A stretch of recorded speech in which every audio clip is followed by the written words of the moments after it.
hari igihe wicara ukitegereza ukuntu isi imeze uyu munsi ukibaza uti ese koko turi abantu ba kera? Ese imico twarazwe n'ababyeyi n'abasogokuruza ba kera iracyariho cyangwa yarazimye isigara mu mateka gusa?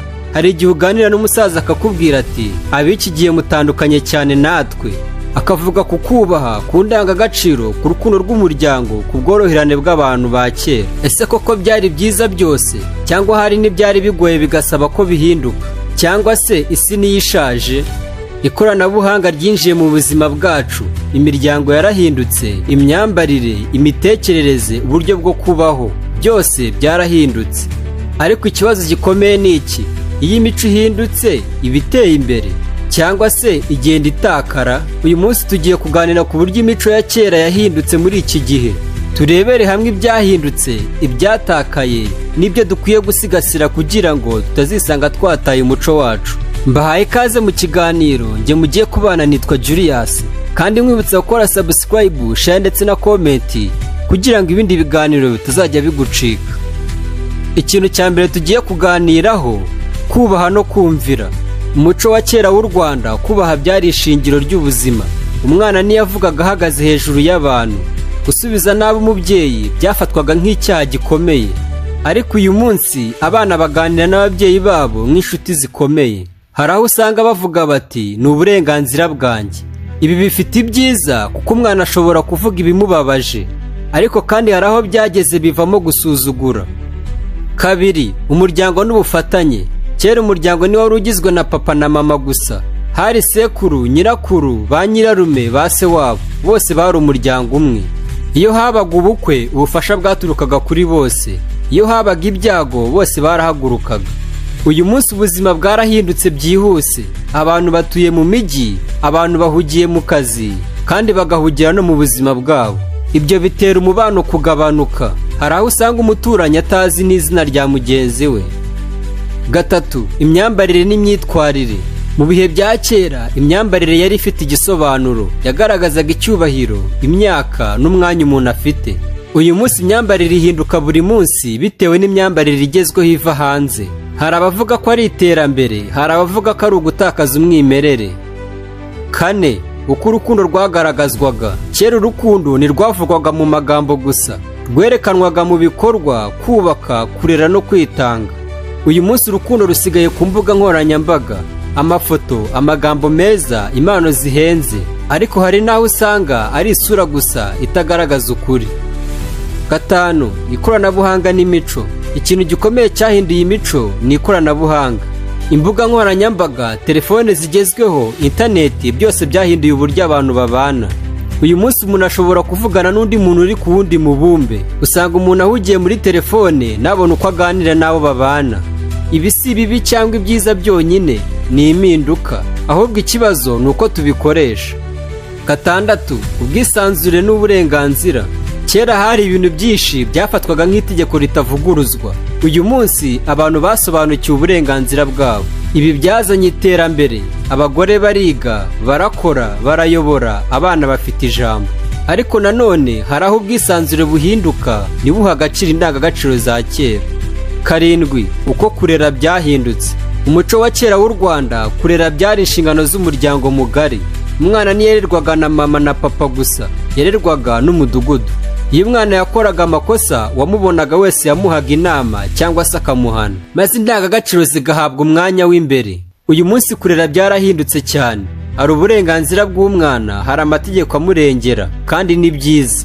Ikibazo nanone hari ubwo usanga umwana atacyumva ijambo ry'umuntu mukuru, kuko azi ko afite uburenganzira bumurinda. Ikibazo si uburenganzira, ikibazo ni ukutaringaniza uburenganzira n'inshingano. Umunani, uko ubukwe n'urushako byahindutse. Kera ubukwe bwari igikorwa cy'umuryango, si cyari igikorwa cy'abantu babiri. Hari ibiganiro, ubujyanama n'imihango itandukanye yashimangiraga isano. Uyu munsi urushako rushingira cyane ku rukundo rw'abantu babiri. Ibi ni byiza kuko biha amahirwe amahitamo y'umutima. Ariko nanone iyo urukundo rucogoye, umubano urasenyuka vuba kurusha kera. Impamvu ni uko kera habagaho urukuta runini rw'umuryango rwarindaga urushako. 9, uko abantu bafata inshingano. Mu bihe bya kera inshingano zari z'umuntu wese kuva akiri muto. Umwana yakuraga azi ko agomba gufasha mu rugo. uyu munsi hari aho usanga abana bakura badafite inshingano zihamye, byose bikorwa n'ababyeyi. Ibi bituma bamwe bakura badakomeye mu mitekerereze no mu kwihangana. 10. Uko gutanga inama byahindutse. Kera inama z'abakuru zari iz'agaciro gakomeye. Ijambo rya sekuru cyangwa se umusaza ryafatwaga nk'itegeko. Uyu munsi abantu benshi bashakira inama ku mbuga nkoranyambaga, influencers, YouTube, TikTok, niho inama ziva. Hari ibyiza byinshi bihari, ariko hari n'ibihinduka imbarutso y'imyitwarire itajyanye n'umuco. 11. Uko kwizihirwa no kwishimira byahindutse. Mu muco wa kera kwizihirwa byari bifite igipimo. Hari indirimbo, imbyino, gusangira no gusabana. Uyu munsi kwizihirwa rimwe na rimwe bijyana no kwerekana ubukire, amafoto no kwiyerekana ku mbuga nkoranyambaga. Intego yahindutse si ukunezerwa gusa, ahubwo ni no kwiyerekana. 12. Uko kuvuga no gutanga ibitekerezo byahindutse. Kera kuvuga byakurikizaga urwego n'icyubahiro. Hari amagambo ataravugwaga mu ruhame.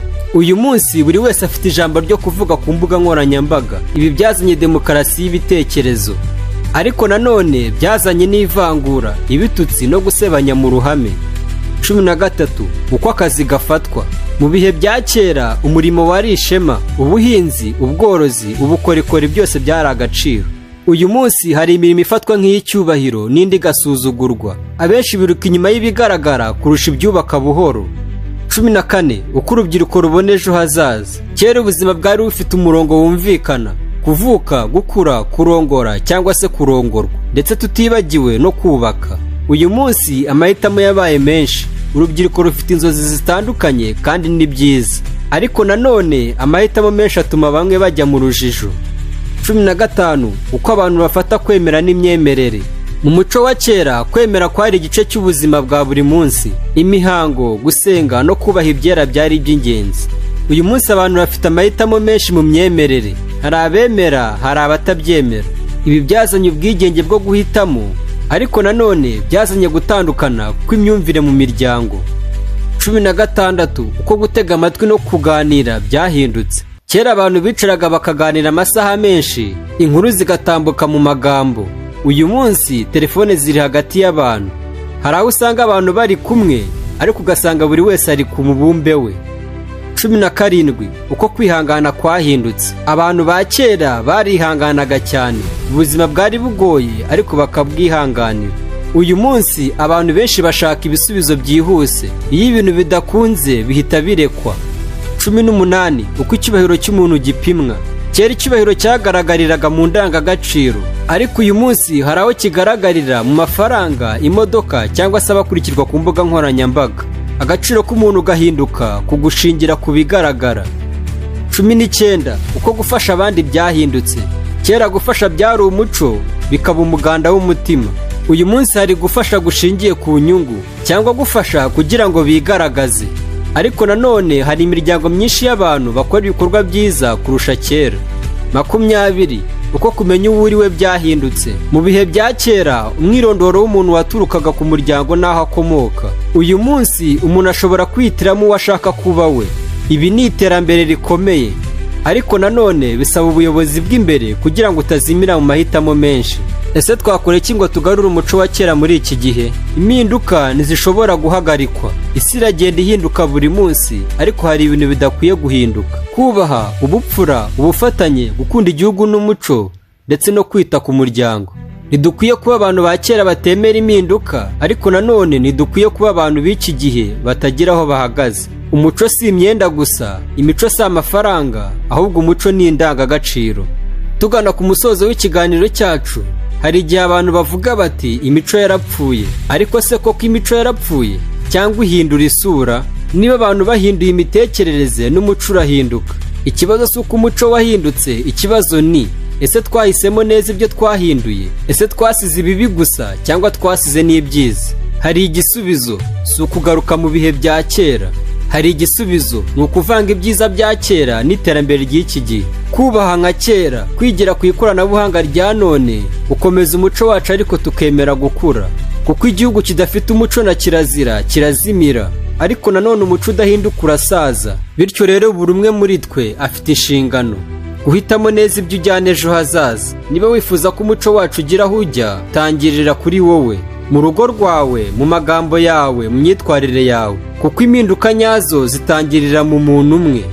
Naha dusoreje ikiganiro cyacu cy'uyu munsi, kandi niba ukunda ibiganiro bya Memvo TV, ntugende udakanze subscribe, share ndetse na comment. Jye mwabanye mu kiganiro ni Julius. Uburame, ubugingo, amafaranga bibandebera icyoroshye. Ndabashimiye.